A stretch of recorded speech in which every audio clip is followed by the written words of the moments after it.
Hello everyone, welcome to my YouTube channel. If you are new here, I am Esterline. Please consider to subscribe and click the notification bell. Click all para lagi kayong ma-notify kung may bago akong video na na-upload. So guys, in this video ay papakita ko sa inyo kung paano ang paggawa ng budget-friendly na cake na perfect sa kung anong uri ng okasyon. So ito na guys ang ating mga ingredients. 2 pack ng Oreo biscuits, 266 grams, 1 cup milk. You can use fresh milk or evaporated milk. At saka 1 teaspoon ng baking powder. So ang una natin gagawin guys, ganito, tatanggalin natin ang ating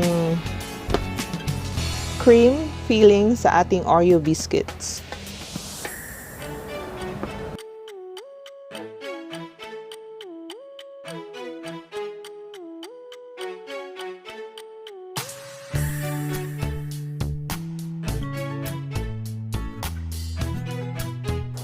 So ayan, natanggal na natin lahat ng fillings ng ating 2 pack ng Oreo biscuit. So ipapasok ko siya sa isang bag para ating durugin. Kung meron lang kayong blender, pwede nyo siyang gamitin guys. Ilagay nyo lang lahat ng ingredients natin, yung Oreo, yung milk, at saka yung baking powder. Dahil wala akong blender dito guys, so ganito na lang ang gagawin ko. Dudurugin ko siya ng dudurugin hanggang sa maging pinong-pino siya guys.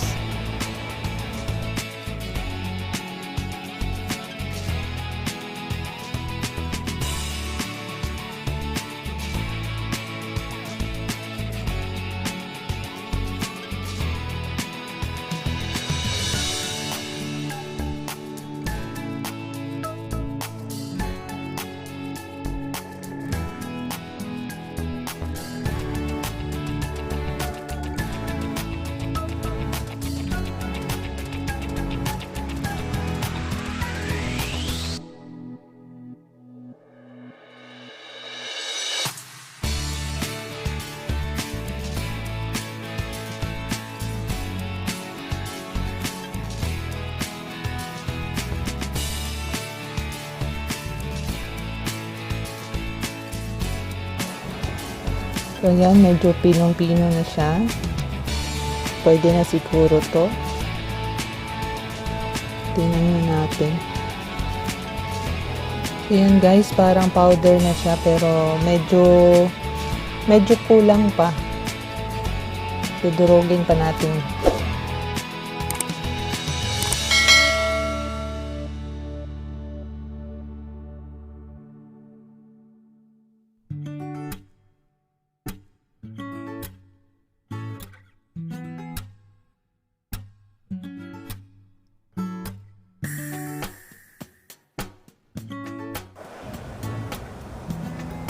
So, ito na. Sa tingin ko medyo okay na siya. Pwede na nating ibuhos ulit sa ating bowl.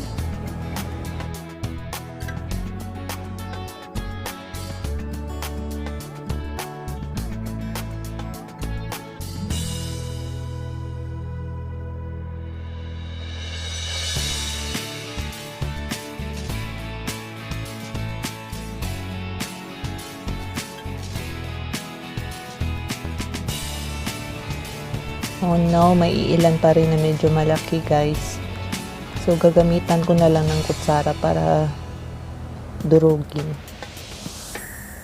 So ito yung disadvantage kung dudurugin lang natin siya manually guys. Hindi talaga siya madurog ng maayos. Pero kung may blender kayo, pantay-pantay yung pagkadurog niya guys. So, ito ihahalo na natin ang ating 1 cup of milk. Paunti-unti lang para hindi naman mabigla. Charot.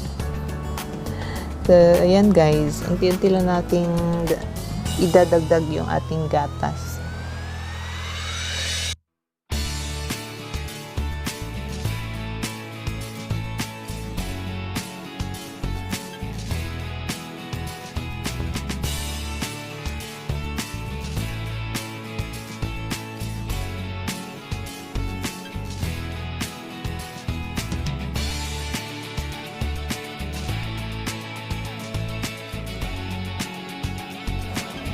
So, ganito na yung itsura niya, guys.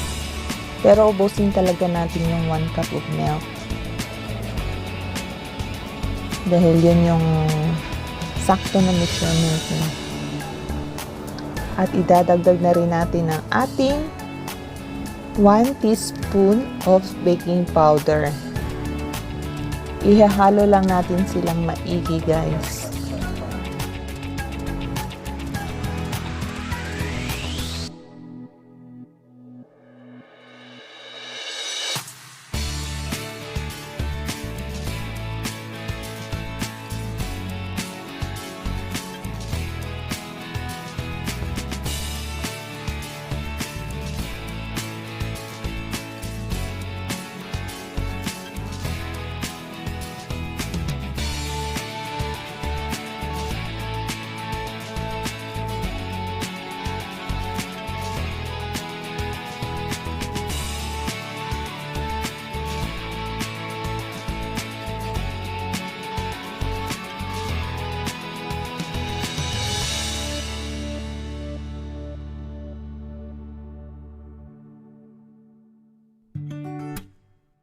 So, yan, sa tingin ko, well blended na natin yung ating mga ingredients.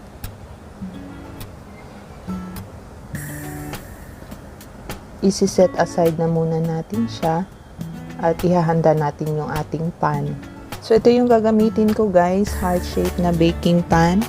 Papahiran natin ng butter.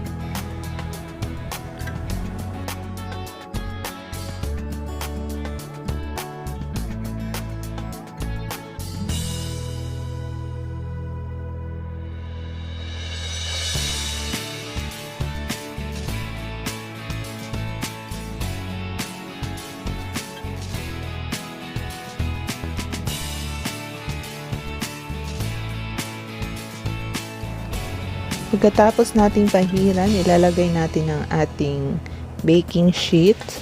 Kung wala naman kayong baking sheet, guys, okay lang. Pwede nyo nang ilagay diretso yung mixture natin.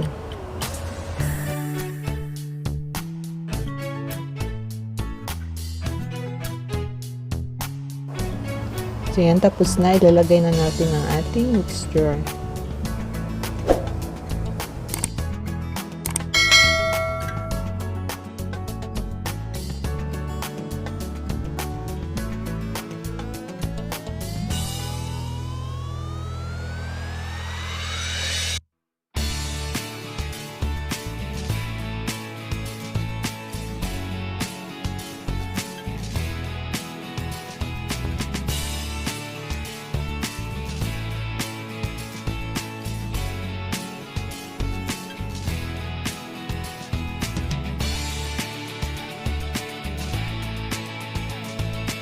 So yan na, guys, ready na. Set aside muna natin at magpapakulo lang tayo ng tubig. So ayan, kumukulo na ang ating tubig at ilalagay na natin ang ating mixture at i-steam natin ng 40 minutes using low heat or low fire. Yung cooking time, guys, depende na sa gamit nyo. I-check nyo lang siya kung luto na after 35 to 40 minutes. So, kung luto na, tanggalin nyo na sa steamer.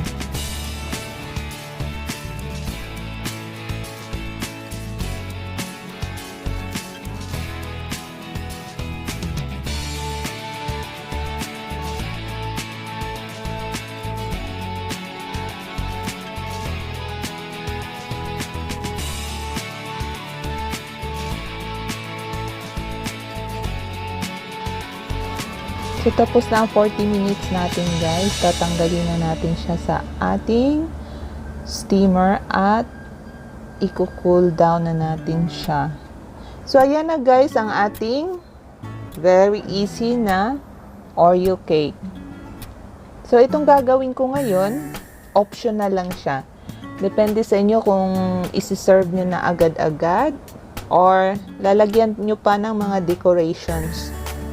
Sa akin, lagyan ko lang ng konting decorations kasi my birthday.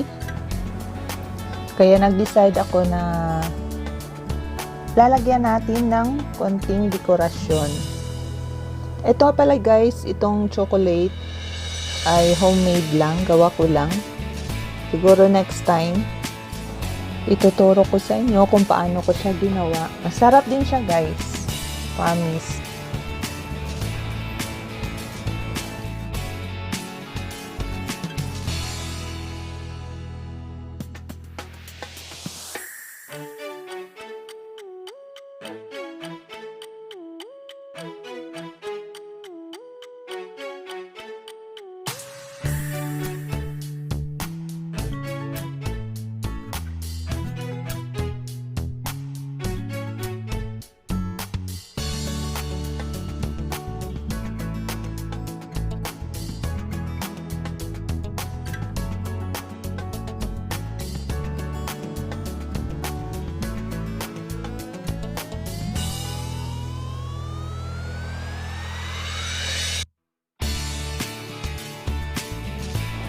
Ayan, medyo maganda na yung itsura niya. Lalagyan lang natin ng sprinkles, guys. Iba't ibang kulay ng sprinkles para magkaroon naman siya ng kulay. Makulay na buhay. Ganyan lang, guys. Simple lang. Depende na sa inyo, guys, kung ano ang gagawin yung dekorasyon sa inyong gawang cake para mas lalo siyang mapaganda at kaaya-ayang tingnan.